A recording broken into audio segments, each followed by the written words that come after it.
নমস্কার, আমি মৌসুমী। শিলালিপিতে আপনাদের সবাইকে স্বাগত জানাই। শোনাচ্ছি সাহিত্যিক রমাপদ চৌধুরীর লালবাই। যদি গল্প পাঠ ভালো লাগে তাহলে শেষে একটা লাইক দিয়ে যেতে ভুলবেন না। এখনো যারা আমার চ্যানেলটা সাবস্ক্রাইব করেননি তাদের সকলের কাছে আমার অনুরোধ, প্লিজ আমার চ্যানেলটা সাবস্ক্রাইব করে নেবেন। পাশে যে বেল নোটিফিকেশনটা আছে সেটা অবশ্যই প্রেস করে দেবেন।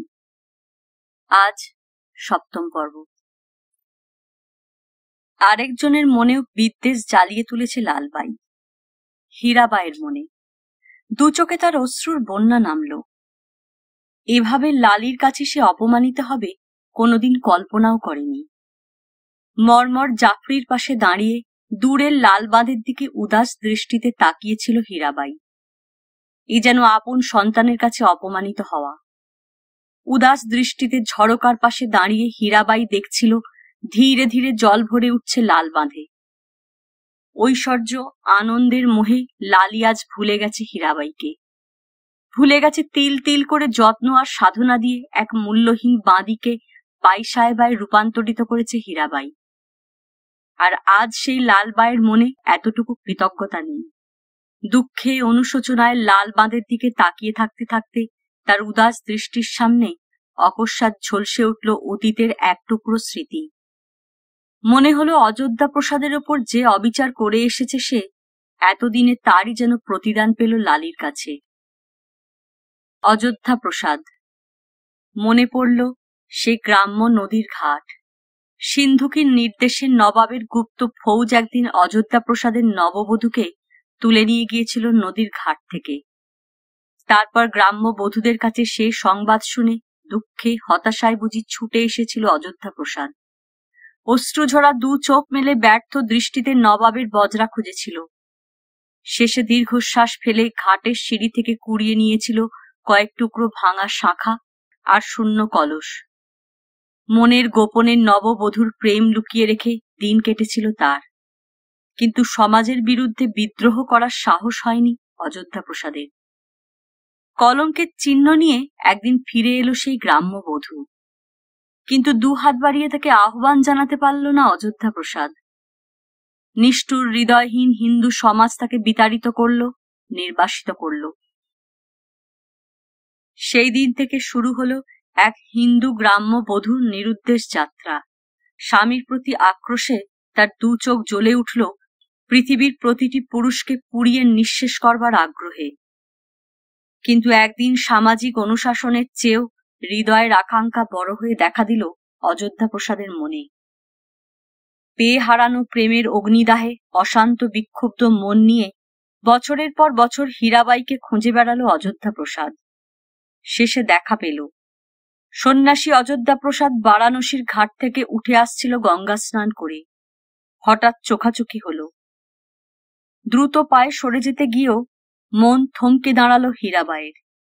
অপমানে জর্জরিত করে সেদিন অযোধ্যা প্রসাদকে লাঞ্ছিত করেছিল হীরাবাই। আর অযোধ্যা প্রসাদ বলেছিল, তোমাকে ফিরে চাই না হীরা, তোমাকে ফিরে পাওয়ার অধিকার নেই আমার, কিন্তু তোমার দেখা পেতে চাই। শুধু চোখের দৃষ্টি দিয়ে যেন তোমাকে কাছে পাই, এইটুকু আমার অশান্ত হৃদয়ের কামনা।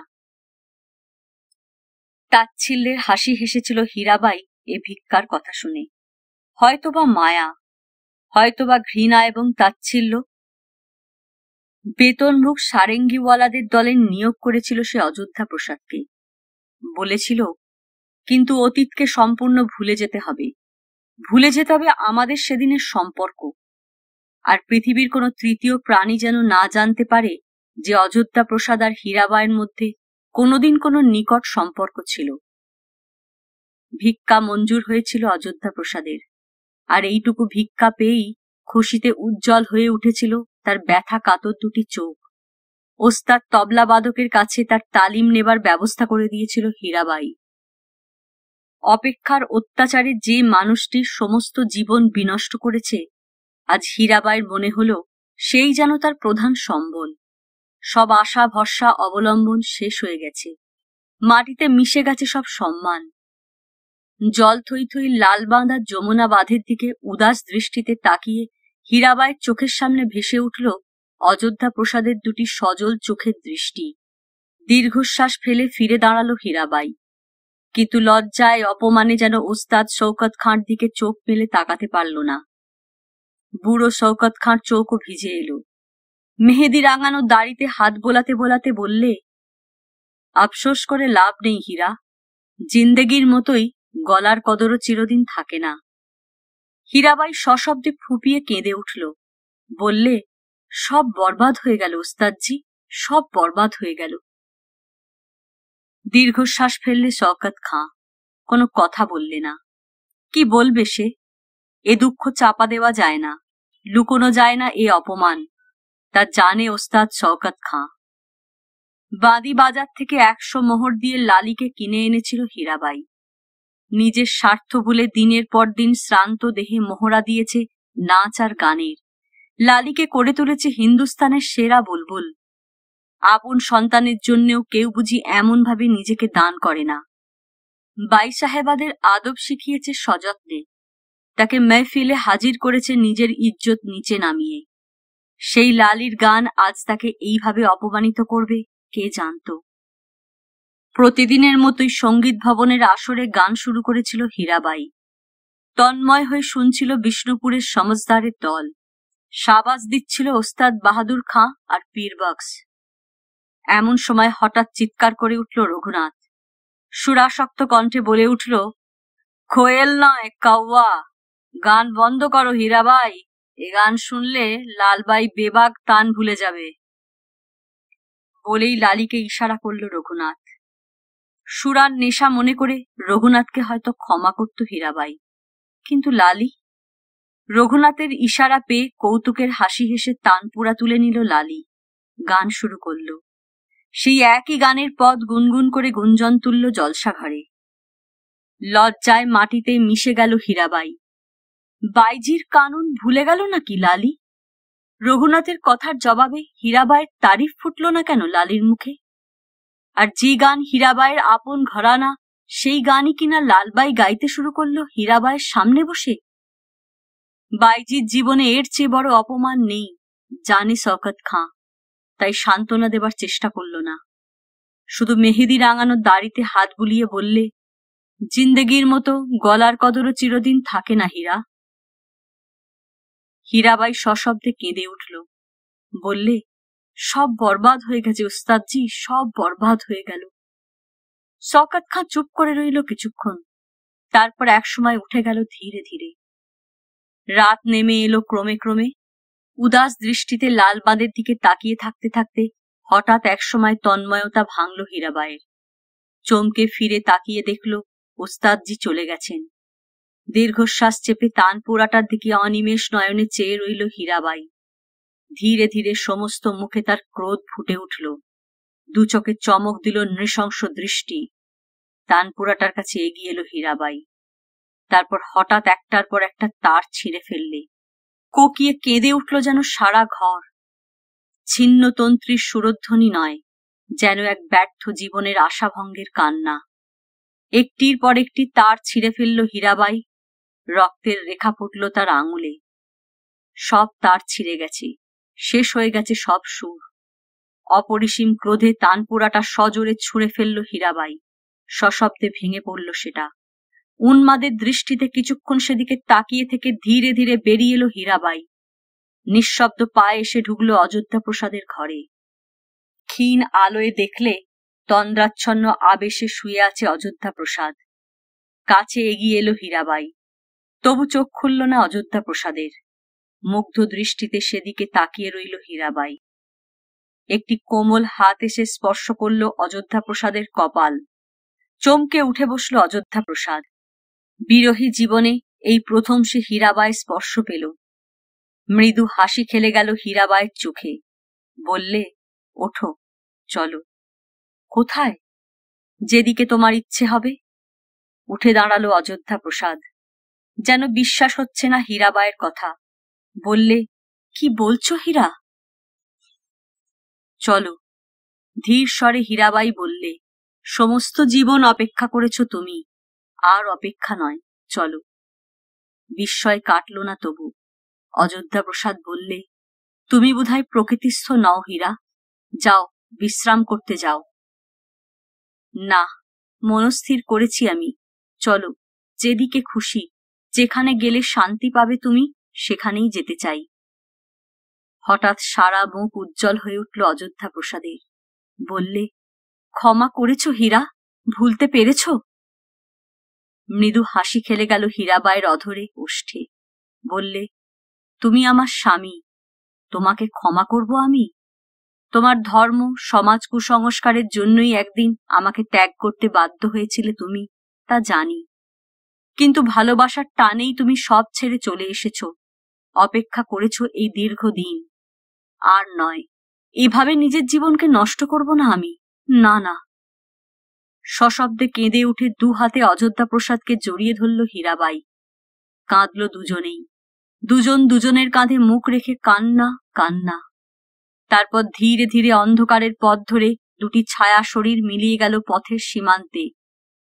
বুড়ো শওকত খাঁ দূর থেকে দাঁড়িয়ে দেখল, ঝরঝর করে কয়েক ফোঁটা অশ্রু ঝরে পড়ল তার চোখ বেয়ে। সুবে বাংলায় শান্তি নয়, যেন আতঙ্কের পূর্বাভাস দেখা দিয়েছে।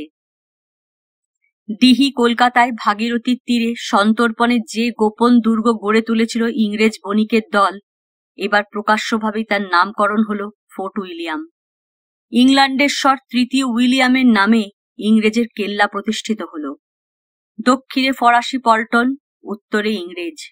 শুধু বিদেশি সৈন্যের ভয়েই নয়, বনবিষ্ণুপুরের বাণিজ্য ক্রমশ কুক্ষিগত হতে চলেছে তাদের।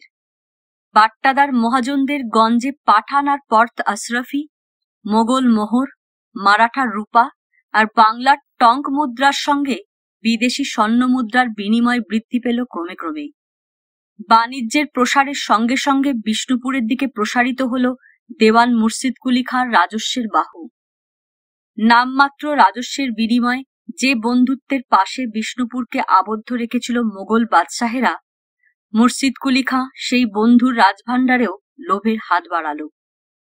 আওরঙ্গজেব বাংলা, বিহার, উড়িষ্যার সুবাদার সুলতান আজিমুস-শানের দেওয়ান নিযুক্ত করলেন মুর্শিদ কুলি খাঁকে। ব্রাহ্মণ সন্তান হয়েও ইসলাম ধর্মে দীক্ষিত হওয়ার পর আওরঙ্গজেবের সুনজরে পড়ে হায়দ্রাবাদ থেকে বাংলার দেওয়ান পদ নিয়ে ফিরে এলো মুর্শিদ কুলি। বাংলার জমিদারের রাজস্ব বৃদ্ধি করে আলমগীরের প্রিয় হয়ে উঠল। জমিদারের রাজস্বের ভার এসে পড়ল প্রজাদের উপর। যে বিষ্ণুপুর শুধুমাত্র সন্ধি শর্তে আবদ্ধ হয়ে স্বাধীনতা উপভোগ করত, তাকেও করদ রাজ্যে পরিণত করতে চাইল মুর্শিদ কুলি খাঁ। রাজস্বের হাত বাড়ালো সেদিকেও। বিক্ষোভ দেখা দিল বিষ্ণুপুরের অধিবাসীদের মনে। মোগল বাদশাহের অপেক্ষা ধর্মান্তরিত শাসকদের অত্যাচারী চিরকাল ভয়াবহ রূপ নিয়ে দেখা দিয়েছে হিন্দুর চোখে। মুর্শিদ কুলি খাঁর অত্যাচার তাই বিষ্ণুপুরের আশঙ্কা শতগুণ বাড়িয়ে তুলল। সকলেই আতঙ্কিত, হয়তো বিষ্ণুপুর আক্রমণ করে তাকেও নবাবের শাসনের অন্তর্ভুক্ত করা হবে। গোপনে রঘুনাথের নামকরণ করলে বিষ্ণুপুরের কালা পাহাড়। বাইজির পায়ে সব ধর্ম, কর্ম, ন্যায় অন্যায় বিলিয়ে দিয়ে শুধুমাত্র ইন্দ্রিয় সুখে ডুবে আছে রঘুনাথ। লালবাইয়ের প্রতিটি ইচ্ছা পূরণের জন্যই যেন সমগ্র বিষ্ণুপুর অপেক্ষা করে আছে। রাজকোষ নিঃশেষ হতে চলেছে লালবাইয়ের বিলাস চরিতার্থ করে, তাই প্রজাদের উপর অত্যাচার বেড়েই চলেছে। মোগল আক্রমণের আতঙ্ক, রঘুনাথের আসক্তি এবং অত্যাচার এবার ইন্ধন জাগালো জ্যোতিষাচার্য, রাজপুরোহিত এবং শাসকবর্গের ষড়যন্ত্রে। মঙ্গল শঙ্খ বেজে উঠল রাজ অন্তঃপুরে। কিশোর গোপালকে রাজবিদ্যায় দীক্ষিত করলেন প্রধান পুরোহিত।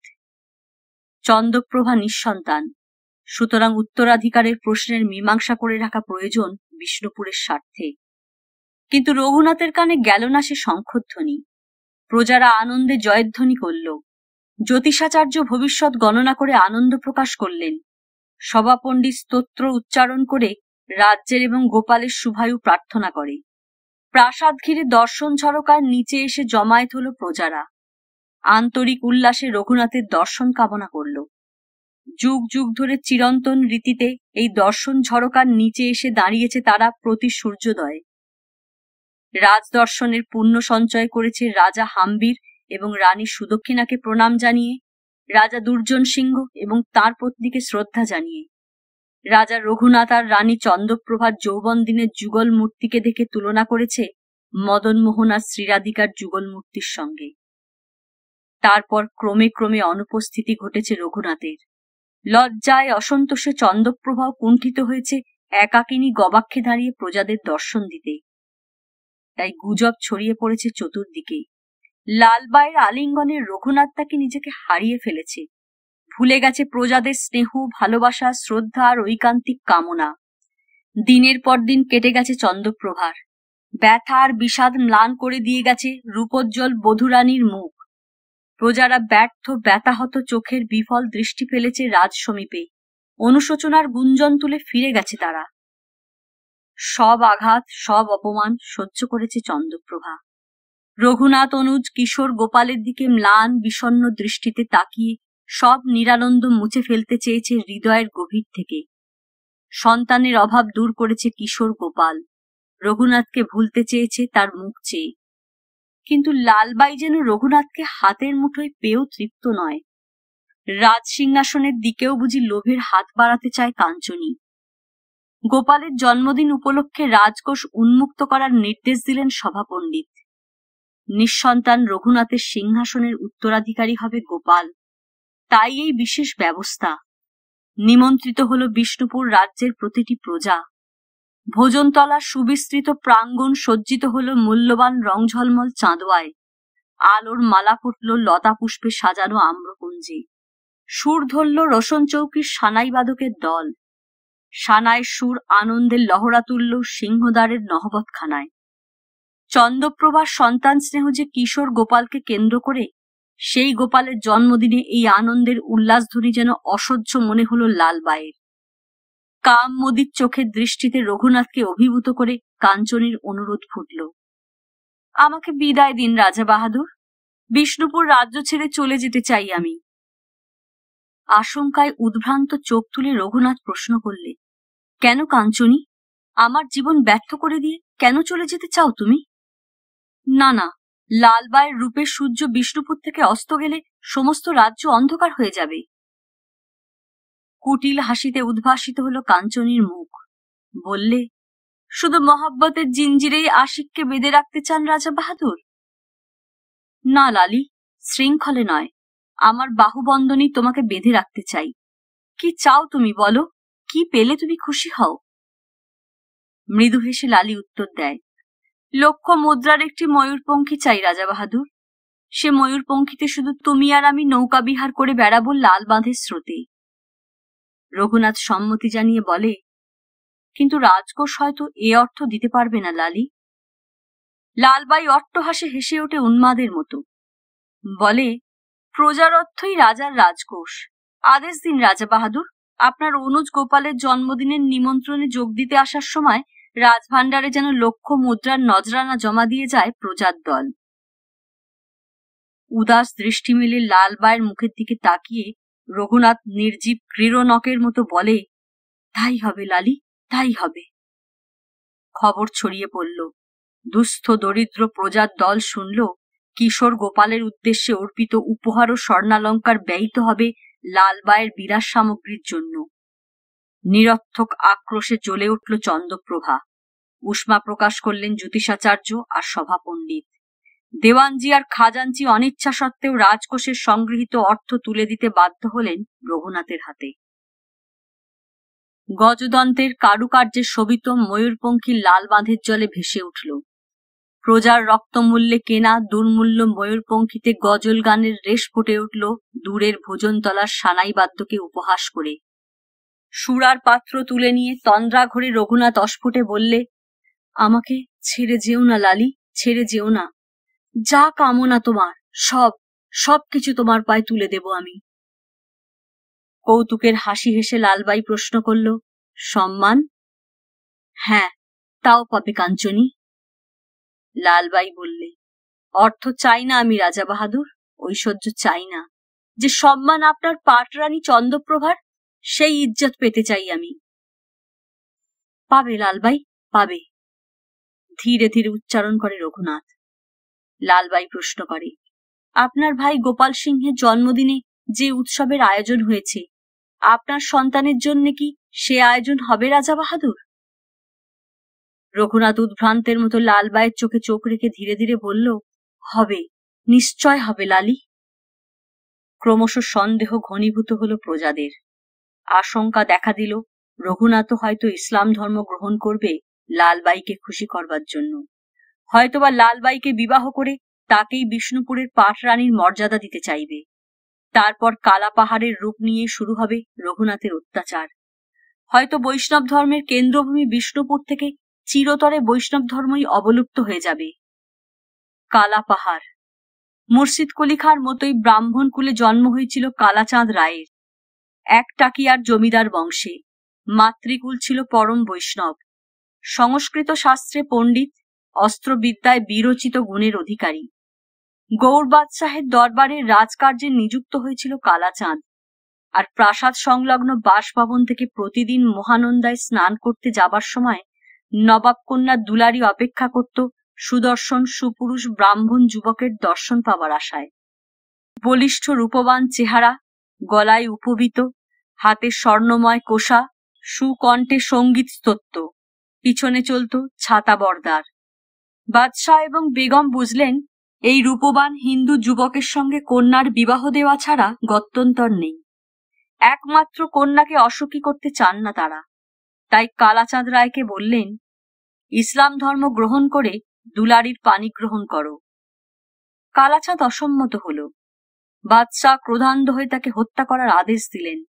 জল্লাদ এগিয়ে এলো কর্তব্য পালনে, আর সেই মুহূর্তে সপ্তদোষী নবাব কন্যা মর্মর জাফরির আড়াল থেকে ছুটে এসে বললে, আগে আমায় হত্যা করো, তারপর আমার স্বামীর অঙ্গ স্পর্শ করবে। মুগ্ধ হলো কালাচাঁদ, বিস্মিত হলো রূপবতী যবনীর দুঃসাহস দেখে। দুলারিকে বিবাহ করতে সম্মত হলো, কিন্তু ধর্ম ত্যাগ করতে নয়। মুসলমানিকে বিবাহ করলেই বিধর্মী হতে হবে কেন? এ প্রশ্নের জবাব খুঁজে পেল না কালাচাঁদ। পুরীর জগন্নাথের মন্দিরে ধর্ণা দিল দেবতার প্রত্যাদেশ জানবার জন্যে। শ্রীমন্দিরের পুরোহিতকুল, কালাচাঁদের আত্মীয় স্বজন সকলেই অপমানিত করল তাকে। সমাজপতিরা বললে, মুসলমানিকে বিবাহ করে ধর্মত্যাগী হয়েছে কালাচাঁদ। সামাজিক অনুশাসনের অত্যাচার সহ্য করতে না পেরে কালাচাঁদ একদিন নিজেই অত্যাচারী হয়ে উঠল। প্রতিজ্ঞা করল ভারতবর্ষ থেকে হিন্দু ধর্মের উচ্ছেদ সাধন করবে। স্বেচ্ছায় এবার ইসলাম ধর্ম গ্রহণ করল সে। নামকরণ হল মোহাম্মদ ফরমুলি। হিন্দু ভারত কেঁপে উঠল কালা পাহাড়ের নামে। জগন্নাথের প্রত্যাদেশ জানবার জন্য একদিন পুরীধামে ধর্ণা দিতে গিয়ে অপমানিত হয়েছিল কালাচাঁদ। তাই শাহী ফৌজের অধিনায়ক হয়ে প্রথমেই উৎকল ধ্বংস করতে এগিয়ে গেল কালা পাহাড়। দেবমূর্তি অপবিত্র করল, বলপ্রয়োগে ইসলাম ধর্মে দীক্ষিত করল হিন্দু প্রজাদের। হিন্দু নারীর সতীত্ব আর কৌমার্যের অহংকার টলে পড়ল লাল সামর্থ্য শাহী ফৌজের আক্রমণে। বনাগ্নির মতোই চতুর্দিকে ছড়িয়ে পড়ল তাদের অত্যাচার। অভিযানের পর অভিযান। মুসলমান সমাজে শঙ্কিত হল, ব্যথায় কাতর হল হিন্দুর প্রতি কালা পাহাড়ের অত্যাচার দেখে।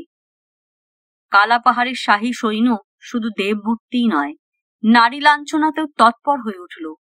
হিন্দু নারীর ধর্ম বিনষ্ট করার উৎসাহে উচ্ছৃঙ্খল হয়ে উঠল শাহী ফৌজ। মন্দিরের পর মন্দির ধ্বংস করে অত্যাচারের আগুন জ্বালিয়ে বারাণসীতে এসে পৌঁছল কালা পাহাড়। একটির পর একটি প্রাচীন দেব মন্দির ধ্বংস করে শেষে বারাণসীর কেদারেশ্বর লিঙ্গ অপবিত্র করার নির্দেশ দিল। বিধর্মীর চিৎকার তুলে ছুটে গেল সৈন্যরা। এমন সময় ররুদ্রমালা বৈধব্যের রূপ নিয়ে কালা পাহাড়ের সামনে এসে দাঁড়ালো এক শুভ্রবাস বিধবা রমণী, কালাচাঁদ রায়ের মাতুলানি। শ্বেত বসনা কাশীবাসিনীর মুখের দিকে তাকিয়ে চমকে উঠল দেবদ্রোহী কালাচাঁদ। মনে পড়ল এই মাতুলানির স্নেহ আর মমতায় শৈশব কাটিয়েছে সে।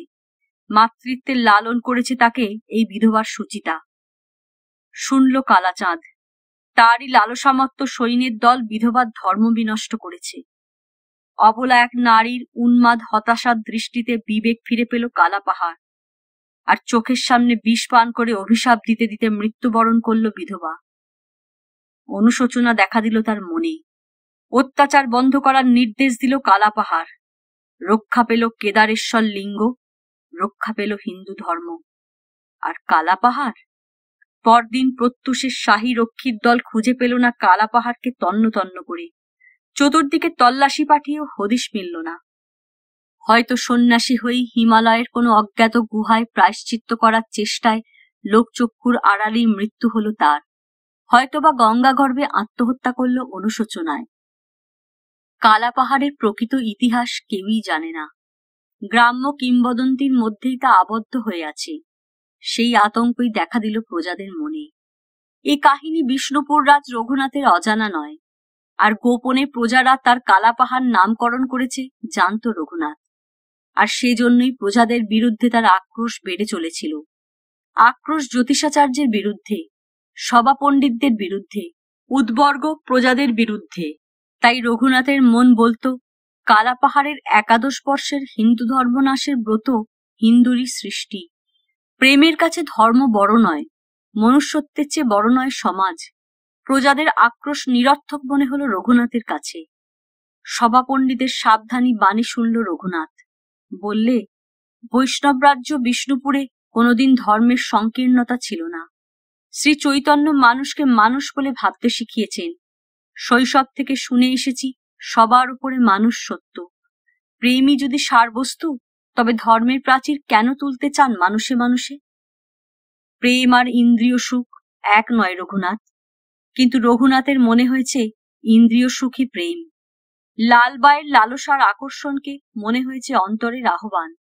মনের দুর্বলতাকে মনে হয়েছে ন্যায়। প্রজাদের মধ্যে প্রচারিত হতে শুরু হলো নানা সংবাদ।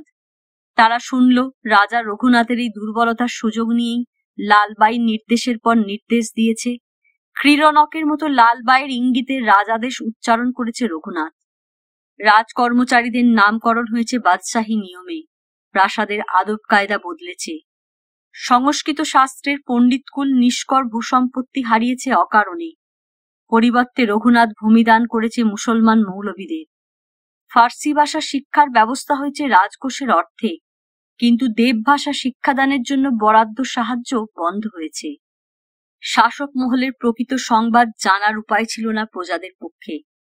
তারা বিশ্বাস করল সব গুজব। রাস উৎসবের সময় রাজদরবারের সংকীর্তন হওয়ার ঐতিহ্য ছিল বিষ্ণুপুরে। সিংহাসন থেকে রাজা ও রানী নেমে আসত সভা মধ্যে। কীর্তনে যোগ দিয়ে ধীরে ধীরে সদলে এগিয়ে যেতেন মদনমোহনের মন্দির প্রাঙ্গণে। বীর হাম্বির আর রানী সুদক্ষিণা এই প্রাচীন রীতি রক্ষা করে এসেছেন। দুর্জন সিংহ আর তার পত্নী দরবারের আসন ত্যাগ করে নিজেদের মিশিয়ে দিয়েছেন কীর্তনের দলে। প্রজাদের ঘৃণা এবং তাচ্ছিল্য ক্রোধে উন্মাদ করে তুলল রঘুনাথকে।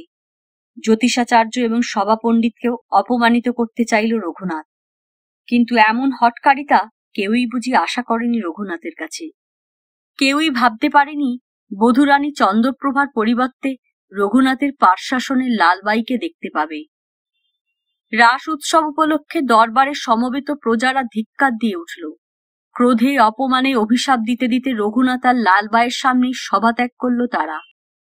লজ্জায় রক্তিম হয়ে উঠল লালবাই। জানত না রাজাকে হাতের মুঠোয় পাওয়া যায় না রাজ্যকে। প্রজাদের, বিশেষ করে রাজকর্মচারীদের এই দুঃসাহস কল্পনাও করেনি সে। শূন্য দরবারের মধ্যে হঠাৎ কুটিল হাস্যে হেসে উঠল লালবাই। মনে মনে বললে, কাঞ্চনীর প্রতি প্রজাদের এই অপমানের প্রতিশোধ নিতে হবে। প্রতিশোধ। বৈষ্ণব রাজ্য বিষ্ণুপুরের সিংহাসনে বসাতে হবে এই অপমানিতা কাঞ্চনীরই পুত্রকে। রাস উৎসব উপলক্ষে বিষ্ণুপুর যে রীতি রক্ষা করে এসেছে যুগ যুগ ধরে, সেই রীতি লঙ্ঘন করল রঘুনাথ। অসম্মান দেখালো রানী চন্দ্রপ্রভাকে, অপবিত্র করল রাজ সিংহাসন। তাই উত্তরাধিকারের প্রশ্নে শঙ্কিত হয়ে উঠল প্রজাকুল। নিঃসন্তান রঘুনাথের সিংহাসনে একদিন হয়তো তার অবৈধ সন্তান এসে বসতে চাইবে। হয়তো রঘুনাথ নিজেই অনুজকে সরিয়ে সিংহাসনে বসাতে চাইবে লালবাইয়ের সন্তানকে। প্রতি বছরের মতোই উৎসব সজ্জায় সজ্জিত হয়ে অপেক্ষা করে বসেছিল চন্দ্রপ্রভা। গোপালকে সাজিয়েছিল মদনমোহনের বেশে। কিশোর গোপালের মাথায় ময়ূর পেখমের চূড়া, কপালে কপলে চন্দনের টিকা, অঙ্গে পীতবাস। দাস দাসী পরিবৃত হয়ে গোপালকে কাছে নিয়ে রঘুনাথের অপেক্ষায় বসেছিল চন্দ্রপ্রভা। মুগ্ধ দৃষ্টি তার গোপালের মুখের দিকে। সর্বত্র তাহার রূপ করে ঝলমল, সে দেখিতে পারে যার আঁখি নির্মল। মৃদঙ্গ আর খোল করতালের মৃদু মৃদু ধ্বনি আর গৌরচন্দ্রিকার নিঃসঙ্গ সঙ্গত ভেসে আসে মদনমোহনের মন্দির প্রাঙ্গণ থেকে। গোপালের মধুর মুখচন্দ্রের দিকে স্মিত হাসে তাকিয়ে থাকতে থাকতে কল্পনার চোখে যেন আরাধ্যের কিশোর রূপ দেখতে পায় চন্দ্রপ্রভা। কৃষ্ণকেলি অঙ্গবাসে সুসজ্জিত দেহরূপ, চন্দন অগরু কস্তুরীর সুবাস, কণ্ঠে সুবর্ণ মাদুলি, বাহুবন্ধে মুক্তা লহরী, ফুলমালায় জড়ানো কুঞ্চিত কেশ। মন্দির প্রাঙ্গণ থেকে সুকণ্ঠী বৈষ্ণবীদের পদলহরীর সুরমাধুর্য ভেসে আসে। পুনঃ পুনঃ গতাগতি করঘর পন্থ, ক্ষণে ক্ষণে ফুলবনে চলহ একান্ত, ছল ছল নয়নে কমল সুবিলাস, নব নব ভাব করত প্রকাশ। পুলক মুকুল বর ভরু সব দেহ, রাধা মোহন কচুনা পাওল থেহ। এই রূপ দেখেই বুঝি শ্লতবসনা শচীদেবীর চক্ষে নেমেছিল অবিরল অশ্রুধারা। আলুলায়িত কেশে ক্ষণে ক্ষণে চমকে উঠে একবার ঘর একবার বাহির করেছিলেন তিনি, জীবন মরণ জীবের অনন্য স্মরণ দেবতার পথ চেয়ে।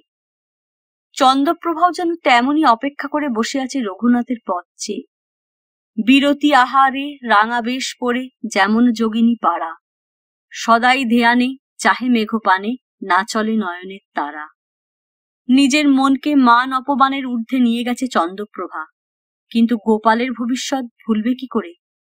বিষ্ণুপুর রাজের একমাত্র উত্তরাধিকারীকে মোহন বেশে সজ্জিত করে এই উৎসব দিনে রাজদরবারের সিংহাসনে বিষ্ণুপুর পতির পাশে বসে প্রজাদের দর্শন দেওয়া প্রাচীন রীতি।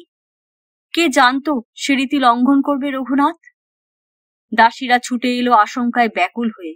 শুনল চন্দ্রপ্রভা, শুনল রাজদরবারে লালবাইকে সঙ্গে নিয়ে প্রবেশ করেছে রঘুনাথ।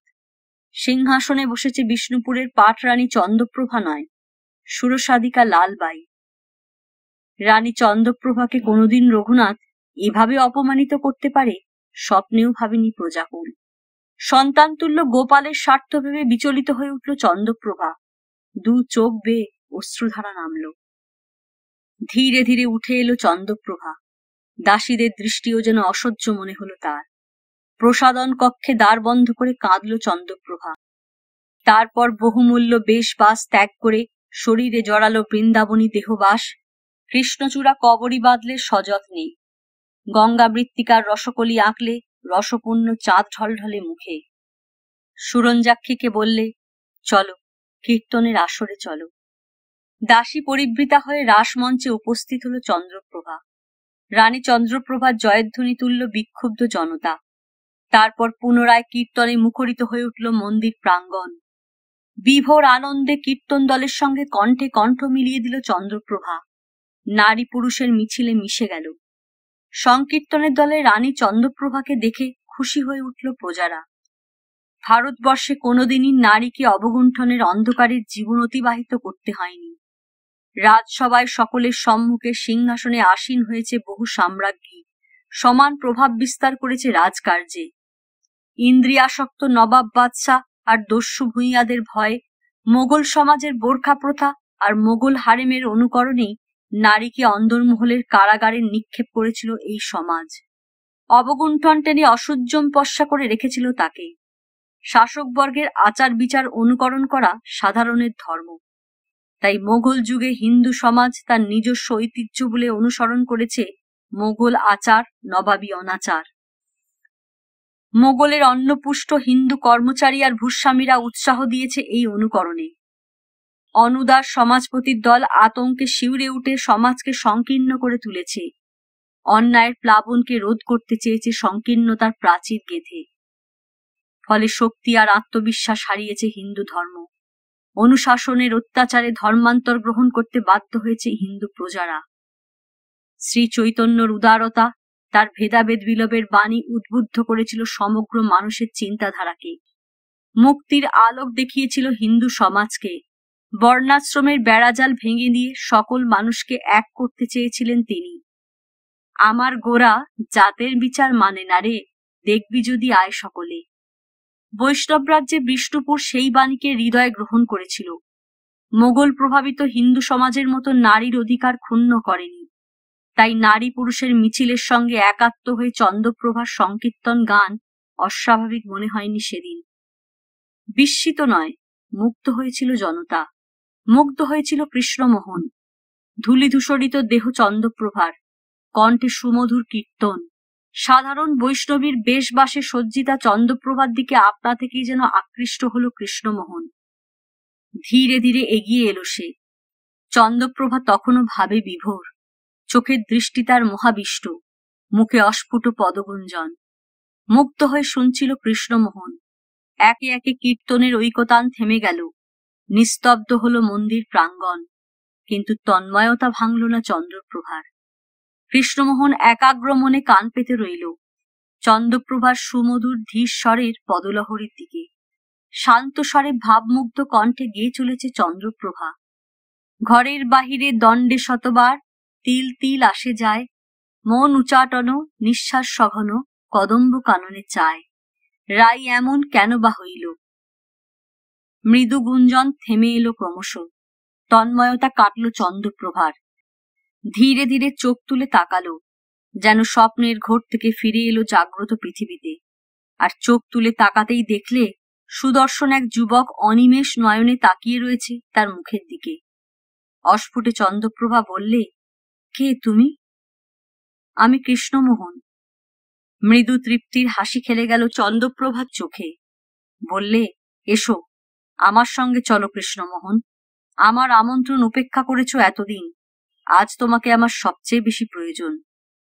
চন্দ্রপ্রভাকে অনুসরণ করে প্রাসাদ কক্ষে এসে পৌঁছল কৃষ্ণমোহন।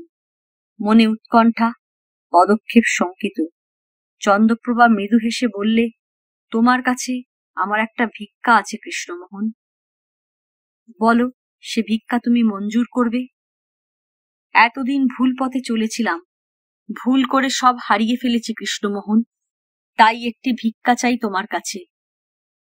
কৃষ্ণমোহন বললে, বিষ্ণুপুরের রানী আপনি, দরিদ্র কৃষ্ণমোহন কি আপনাকে ভিক্ষা দেবার দুঃসাহস দেখাতে পারে? পারে কৃষ্ণমোহন। চন্দ্রপ্রভা উত্তর দিল। বললে, সব ঐশ্বর্য থেকেও আমার একটিও ঐশ্বর্য নেই, কণ্ঠে সঙ্গীত নেই আমার, আমাকে গান শেখাতে পারো কৃষ্ণমোহন? কৃষ্ণমোহন মৃদু হেসে বললে, আপনি আমার সব অহংকার ভেঙে দিয়েছেন আজ। আপনার কণ্ঠে পদাবলীর সুরমাধুর্য শুনে সব ভুল ভেঙে গেছে। সত্যই বুঝি ভুল ভেঙে গেছে কৃষ্ণমোহনের।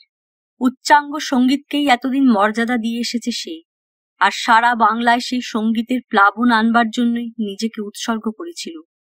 দুরূহ রাগ রাগিণীকে আয়ত্তে এনেছে, বিজাতীয় ভাষার বন্ধন থেকে সুরকে মুক্তি দিয়ে নিজেই রচনা করেছে বাংলার গান। বাংলা ভাষাতেও যে সুরমাধুর্য ধরা দেয় তা প্রমাণ করেছে।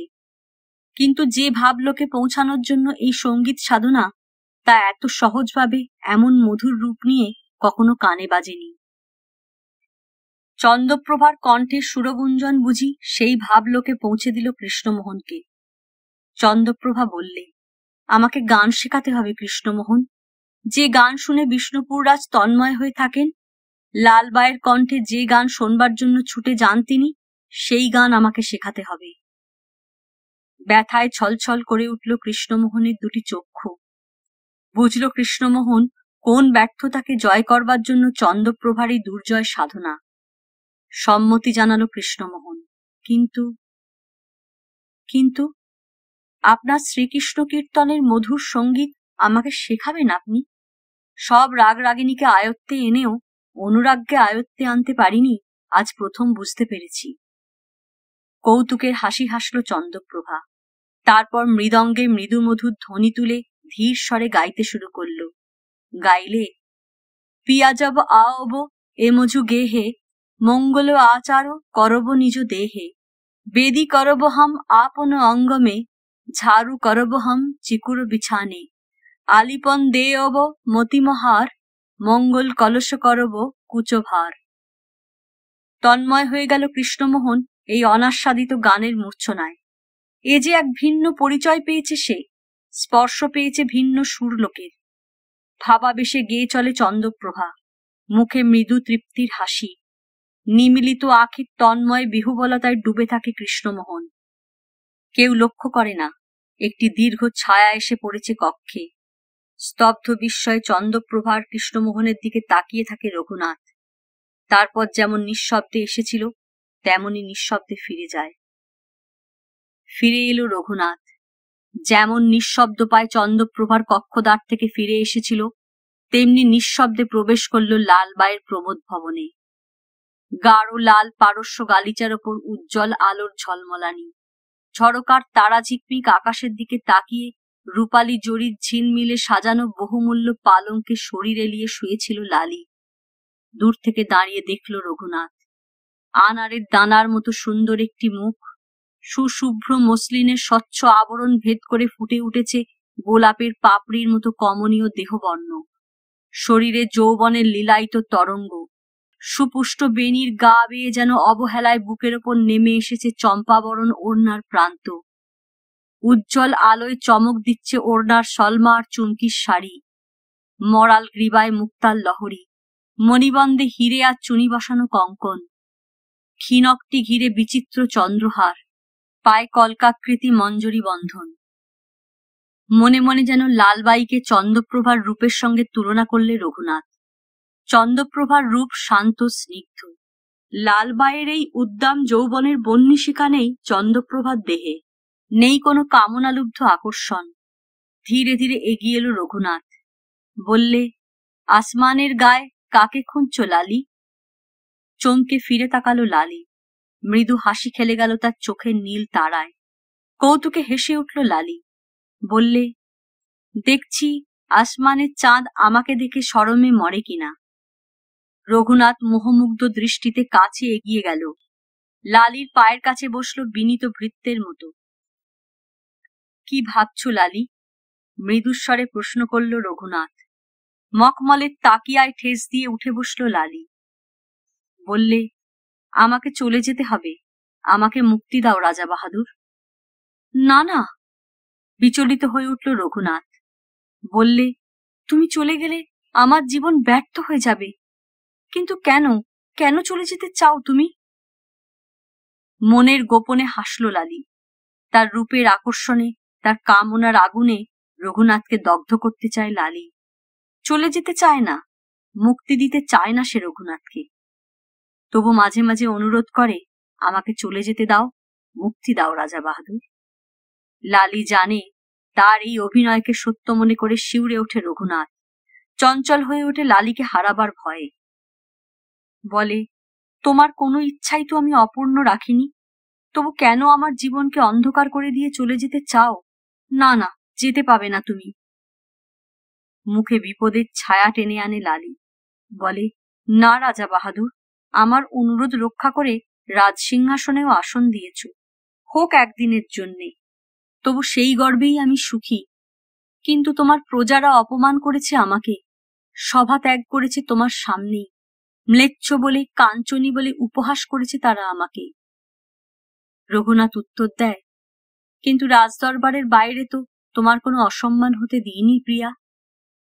মৃদু হাসে লালি, বলে, আমি নিজের সম্মান চাই না, চাই। কি চাও বলো? উদ্গ্রীব হয়ে প্রশ্ন করে রঘুনাথ। উত্তর আসে, আমি আমি লজ্জায় মাথা নুয়ে পড়ে লালি। কি যেন বলতে চায় সে, বলতে পারে না।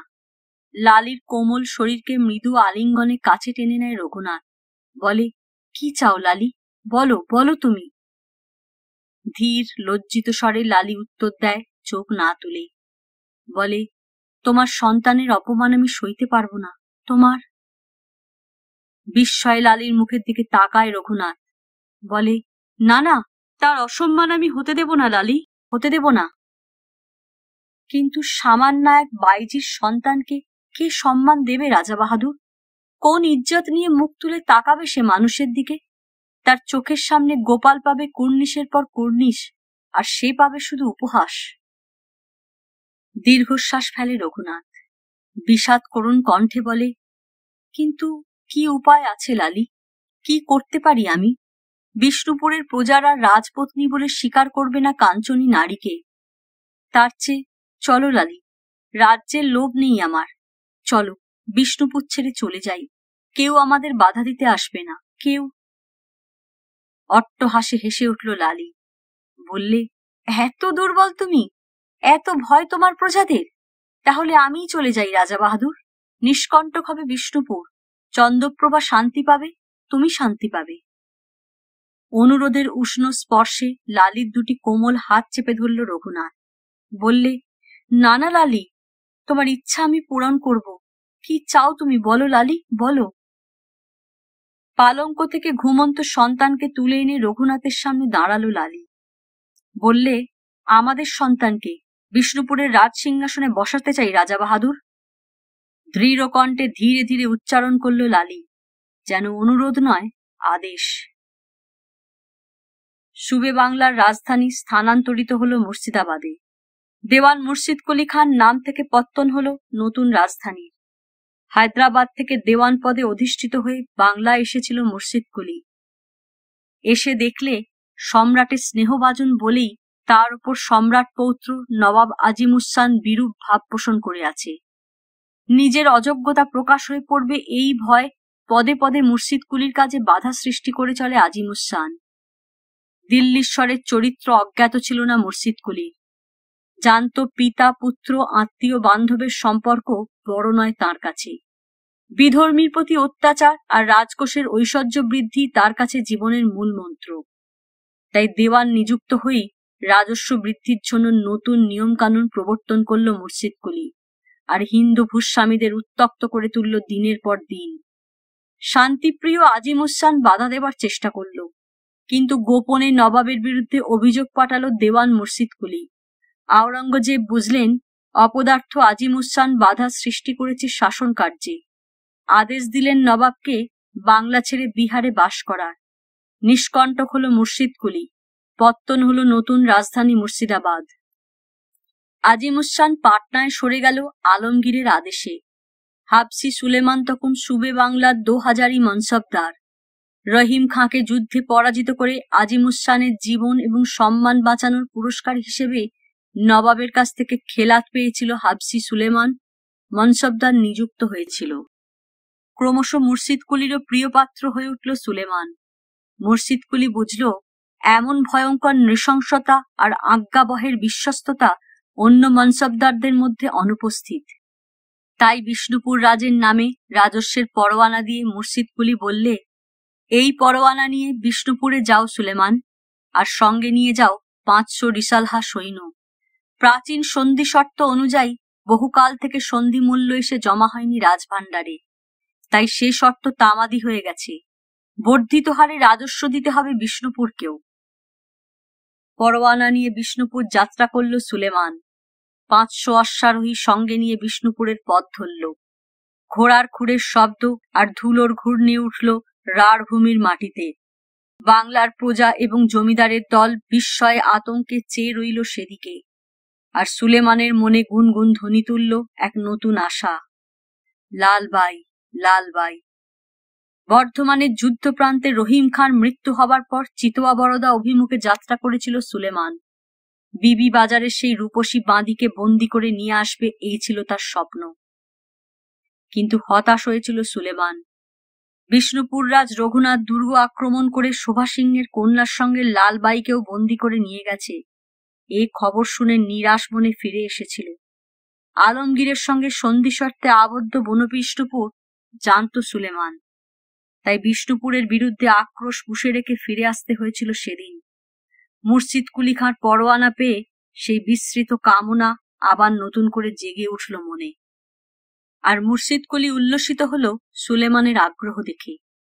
একমাত্র স্বাধীন হিন্দু রাজ্য বিষ্ণুপুর সন্ধি সত্ত্বের নামে মাত্র করদ রাজ্যে পরিণত হয়েছিল, কিন্তু কোনোদিনই সম্রাটের সামান্য প্রাপ্য করও পাঠায়নি বিষ্ণুপুর। এবার দেওয়ানের পরোয়ানা কিন্তু তাকে সাধারণ ভূস্বামীতে পরিণত করতে চায়। একে একে সমগ্র বাংলার হিন্দু ভূমধ্যাধিকারীদের শক্তি খর্ব করতে চায় মুর্শিদ কুলি, খর্ব করতে চায় ধনবল ও বাহুবল। কিন্তু মোগল রাজশক্তির বিরুদ্ধে হিন্দু প্রজার আক্রোশ শোভা সিংহের মৃত্যুর সঙ্গে সঙ্গে লুপ্ত হয়ে যায়নি, মুর্শিদ কুলি জানত। তাই 2 জন ব্রাহ্মণ যুবককে সহকারী নিযুক্ত করল বাংলার দেওয়ান, ভূপতি রায় ও কেশরী রায়। হিন্দুর শক্তি অপহরণের জন্য হিন্দুকেই অস্ত্ররূপে ব্যবহার করল মুর্শিদ কুলি। দেওয়ান থেকে নবাব পদে অধিষ্ঠিত হওয়ার পর রাজস্ব বৃদ্ধি করেই তৃপ্ত রইল না। হিন্দু ভূমিপতিদের প্রায় সমগ্র সম্পত্তি বাজেয়াপ্ত হল। জমির মালিকানা এলো নবাবের হাতে, সরাসরি প্রজার কাছ থেকে রাজস্ব আদায় শুরু হলো। উপসত্ত্ব ভোগের অধিকার রইল না রাজা ও জমিদারের। বর্ধিত রাজস্ব দিতে অস্বীকার করল কোনো কোনো জমিদার। সৈন্য পাঠিয়ে তাদের বন্দী করে আনল নাজির আহমেদ আর রেজা খাঁ, মুর্শিদকুলির বিশ্বস্ত কর্মচারী। প্রকাশ্য পথের ধারে গাছের শাখায় পা বেঁধে বাদুরের মতো ঝুলিয়ে দেওয়া হলো জমিদারদের। হিন্দু ধর্মকে উপহাস করার জন্যই পুরীশ কুণ্ডের নাম হলো বৈকুণ্ঠ। কখনো বা এই ব্যঙ্গ বৈকুণ্ঠে ফেলে দেওয়া হলো তাদের। দেব মন্দির ভেঙে গড়ে উঠল অসংখ্য মসজিদ। সারা ভারতেই তখন অরাজকতা, এই অত্যাচার। তার স্বপ্নের তাজমহল নির্মাণ করতে গিয়ে শাহজাহান রাজকোষ নিঃস্ব করে দিয়ে গেছেন। অথচ দিকে দিকে তখন বিদ্রোহী হয়ে উঠেছে হিন্দু ও পাঠান। নিজের রাজকর্মচারী ও সৈন্যদের ওপরও আওরঙ্গজেবের আস্থা নেই। রাজকোষ পূর্ণ করার জন্য সমস্ত প্রজার ওপর রাজস্ব চাপিয়ে দিয়ে মুসলমান সৈন্য ও রাজকর্মচারীরাও হয়তো বিরুদ্ধাচারণ করবে। সেই আতঙ্কে হিন্দু রাজা ভূস্বামী প্রজাদের শোষণ করাই তার মন্ত্র হয়ে দাঁড়িয়েছিল। ভেবেছিলেন এভাবেই উচ্চবর্গের মুসলমানদের তুষ্ট করতে পারবেন, শুধু নিজের ধর্ম বিশ্বাস ও হিন্দু বিদ্বেষের জন্যই নয়। অত্যাচার থেকেই জন্ম হয়েছিল শোভা সিংহের বিদ্রোহী সৈন্যের। রাঢ়বাসীরা স্বপ্ন দেখছিল হিন্দু রাজ্য প্রতিষ্ঠার। মুর্শিদ কুলি খাঁর অত্যাচারও তেমনই এক নতুন বিদ্রোহে প্রাণ সঞ্চার করল। অথচ অত্যাচার করে রাজস্ব আদায় করতে না পারলে আলমগীরকে তুষ্ট করা যাবে না। সেজন্যই অভ্যুদয় ঘটল সীতারাম রায়ের। দস্যুপতি সীতারাম রায় বাংলার অধিবাসীদের মনে আশার সঞ্চার করল, যে আশার আলো দেখতে পেয়েছিল তারা শোভা সিংহের বিদ্রোহে। অত্যাচারী আর অত্যাচারীদের পার্থক্য, রাজার সঙ্গে প্রজার যে বিভেদ, তা স্পষ্ট চোখে দেখতে পায়নি সেদিনের অধিবাসীরা। আপন দারিদ্র্যের জন্য দায়ী করেনি সামন্ততন্ত্রকে। ভেবেছে সব দুঃখ দুর্দশার মূলে আছে ধর্মের ওপর বিধর্মীর জেহাদ। রাজশক্তির নামকরণ করেছে মুসলমান শক্তি। নবাব বাদশাহরাও সে একই ভুল করেছে। প্রজার কাতরোক্তিকে ভেবেছে ইসলামের প্রতি কাফেরের অভিশাপ। স্বাধীনতা ও স্বাতন্ত্র্যপ্রিয় ভূঁইয়ারা একে একে বিদ্রোহ করার চেষ্টা করেছে। বিদ্রোহ দমন করেছেন আলমগীর, কিন্তু প্রজাদের স্বপ্নকে ধূলিসাৎ করতে পারেননি তিনি। দস্যুপতি, চরিত্রহীন, স্বার্থপর ভূঁইয়ারাও গৌরবের সম্মান পেয়েছে প্রজাদের কাছে, কারণ রাজাকে কোনোদিনই তারা ঋষিরূপে কল্পনা করেনি। রাজাকে দেখেছে দারিদ্র্যের একমাত্র উপাস্য দেবতা হিসেবে, দেখেছে ধর্মরক্ষকের ভূমিকায়। ধার্মিক হওয়া নয়, ধর্ম রক্ষা করাই ছিল রাজার কর্তব্য। তাই সীতারাম রায়ের অভ্যুত্থানে গৌরব বোধ করেছে বিষ্ণুপুরের প্রজারাও। কিন্তু হতাশ হতে হলো তাদের, হতাশ হতে হলো রঘুনাথের আচরণে। বিদ্রোহ নয়, রঘুনাথ নিজেই তখন বিধর্মী আচার আচরণে অভ্যস্ত হয়ে উঠেছে। লালবাইয়ের নির্দেশে ধীরে ধীরে বিষ্ণুপুরের রাজকার্যে তখন নিযুক্ত হচ্ছে বিদেশি মুসলমান কর্মচারী। সৈন্য বিভাগে প্রবেশাধিকার ঘটছে তাদের, কারণ লালবাইও ভেবেছে তার স্বধর্মের মানুষই তাকে আশ্রয় দিতে পারে, তাদের সাহায্যেই তার সন্তানকে সিংহাসনে বসাতে পারে। তবু সহ্য করেছিল বিষ্ণুপুরের প্রজারা, সহ্য করেছিল প্রাচীন রীতি লঙ্ঘন করে যেদিন লালবাইকে দরবারের সম্মানের আসনে বসিয়েছিল রঘুনাথ। কিন্তু তারা হঠাৎ চঞ্চল হয়ে উঠল তার একটি মাত্র সংবাদে। বিচলিত বোধ করল সমগ্র বিষ্ণুপুর। লালবাইয়ের সন্তান ভূমিষ্ঠ হওয়ার সংবাদ গোপন রেখেছিল রঘুনাথ। গোপনে দিনের পর দিন তাকে সন্তান স্নেহে লালন করে চলেছিল, কিন্তু যথাসময় প্রকাশ হয়ে পড়েছিল সে খবর। তবু এতখানি আতঙ্কিত বোধ করেনি প্রজারা। অমঙ্গল দেখতে পেয়েছিলেন জ্যোতিষাচার্য, সভাপণ্ডিত, উচ্চকোটি শাসকবর্গ। কিন্তু শেষ পর্যন্ত প্রজারা শুনল এই সন্তানকেই সিংহাসনের উত্তরাধিকার দিতে বদ্ধপরিকর হয়েছে রঘুনাথ। আর শুনল মুর্শিদ কুলি খাঁর পরোয়ানা নিয়ে 500 অশ্বারোহীর অধিনায়ক হয়ে এসেছে হাবসি সুলেমান। সুলেমানের আগমনকে তাই চক্রান্ত মনে করে সন্ত্রস্ত হয়ে উঠল সকলে। এদিকে রঘুনাথ সসম্মানে অভিবাদন জানালো সুলেমানকে। পরোয়ানা গ্রহণ করে দেওয়ানজিকে আদেশ দিল নবাব প্রতিনিধি সুলেমান খাঁর আতিথ্যে যেন ত্রুটি না ঘটে। সুলেমানকে বললে, আমার রাজ্য থেকে যেন অতৃপ্ত বাসনা নিয়ে ফিরে যাবেন না সুলেমান খাঁ। বিষ্ণুপুর কোনোদিন আতিথ্যের ত্রুটি দেখায়নি। হাবসি সুলেমান সাদা সাদা দাঁত বার করে হাসল, বললে, কিন্তু আমার বাসনা হয়তো অতৃপ্তই থাকবে রাজা বাহাদুর। বিস্ময়ের চোখে তাকালো রঘুনাথ। প্রশ্ন করলে, কি আপনার বাসনা সুলেমান খাঁ? ধন, ঐশ্বর্য বা বাহুবলে যদি তা সম্ভব হয়, তাহলে বিষ্ণুপুর আপনার ইচ্ছা পূরণ করবার প্রতিশ্রুতি দিচ্ছে। সুলেমান সহাস্যে বললে, চিতোয়া বরদা থেকে যে হুড়িকে বন্দি করে এনেছিলেন, সেই লালবাইয়ের গান আর নাচ আমার জীবনের একমাত্র আকাঙ্ক্ষা রাজা বাহাদুর। চমকে উঠল রঘুনাথ। মুহূর্তের জন্য অপমানিত বোধ করলে, কিন্তু মুর্শিদকুলির প্রতিভুকে অসন্তুষ্ট করার সাহস হল না। প্রজার আস্থা হারিয়ে নিজেকে বড় দুর্বল বোধ করে রঘুনাথ। তাই ধীরে ধীরে বললে, দীর্ঘ পথ অতিক্রম করে বিষ্ণুপুরে এসেছেন, আপনার ক্লান্তি দূর করতে পারে একমাত্র লালবাইয়ের গান। দুঃখের কারণ নেই সুলেমান খাঁ, আকাঙ্ক্ষা অতৃপ্ত রেখে ফিরে যেতে হবে না আপনাকে। লালবাইয়ের কাছে এসে অনুনয় ভেঙে পড়ল রঘুনাথ। মুর্শিদকুলি খাঁর পরোয়ানা এনেছে সুলেমান, আমার রাজ্যের স্বাধীনতা বিপন্ন হবে লালবাই। তোমার গান শুধু বাঁচাতে পারে আমার সম্মান। হাসল লালবাই। বিষ্ণুপুর রাজ্যের কিম্মত শুধু একটা গান? ফরাজদের হুকুম দিল লালবাই। ওলন্দাজ ঝাড়লণ্ঠনের শাড়ি পুনরায় শতশিখায় জ্বলে উঠল জলসা মহলে। রং ঝলমল কাশ্মীরি গালিচায় আর মকমলের পর্দায় ঠিকরে পড়ল সে আলো। সারেঙ্গি বাদকের দল ভিড় করে এলো। এলো রূপসী জড়িয়া দাসীর দল, সোনালি তবকে মোড়া কস্তুরি পান আর সুগন্ধ সিদ্ধির শরবত, অগরু আতরের ধারা বর্ষণ। গির্দায় হেলান দিয়ে বসল হাবসি সুলেমান।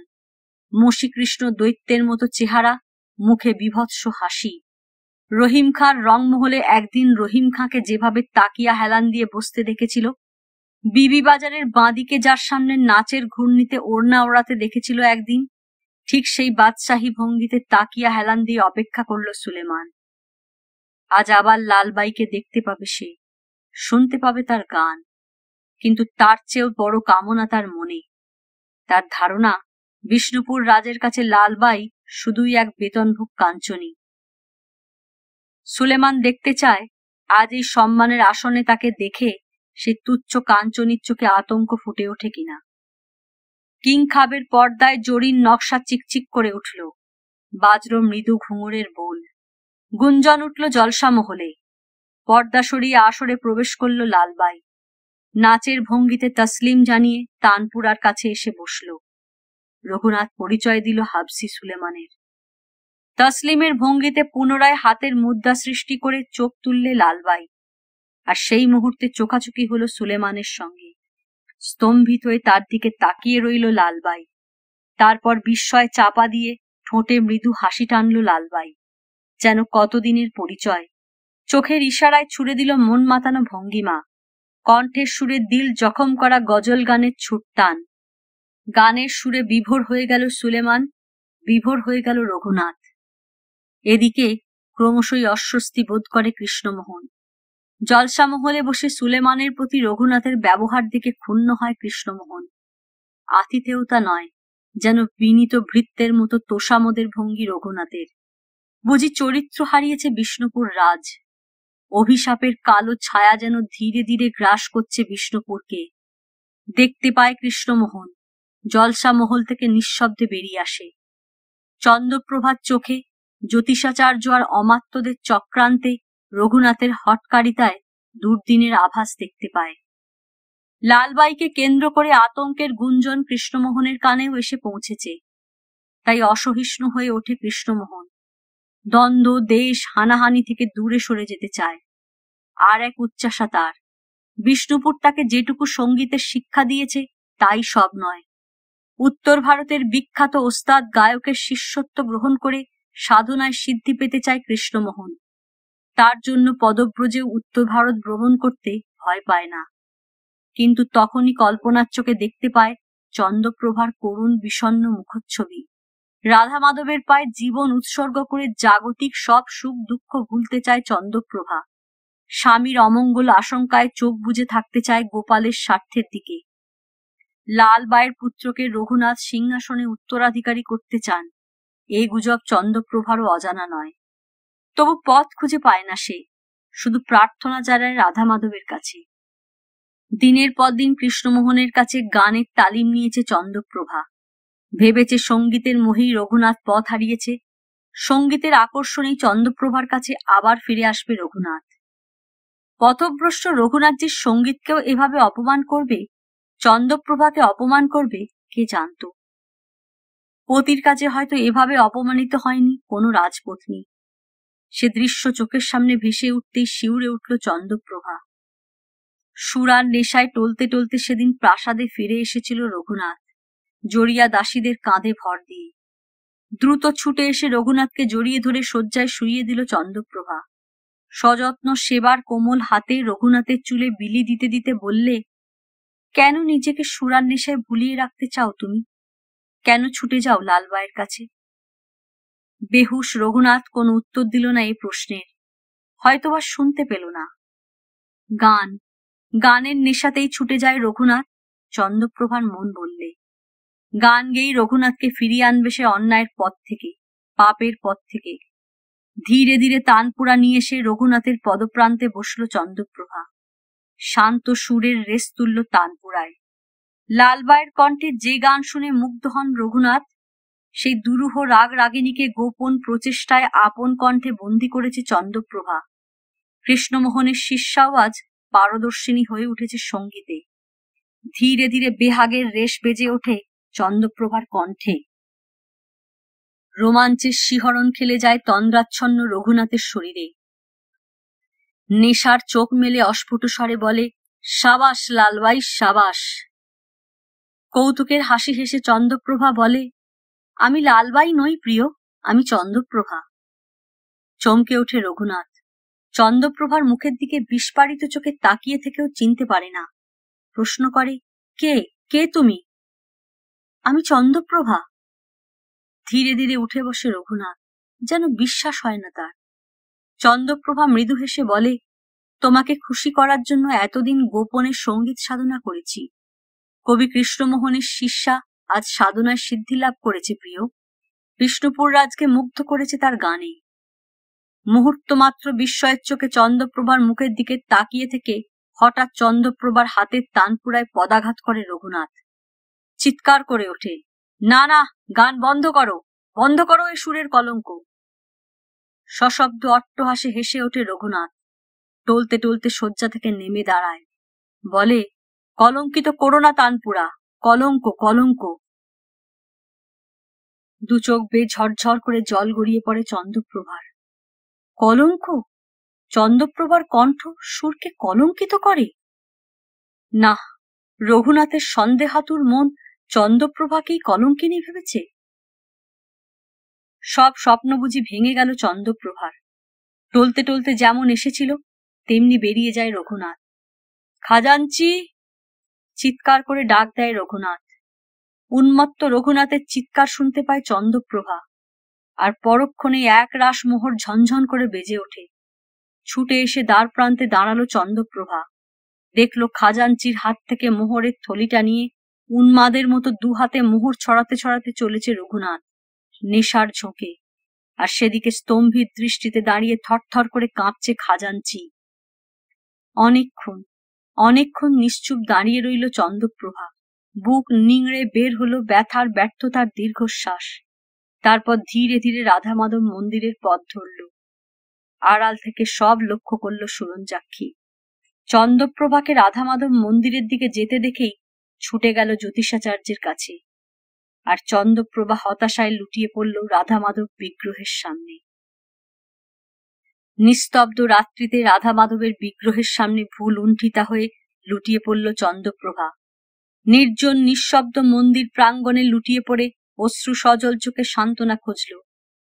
কান্নার বাষ্পে চন্দ্রপ্রভার আর্তস্বর কেঁপে উঠল। উপায় বলে দাও রাধা মাধব, বলে দাও কি কর্তব্য আমার।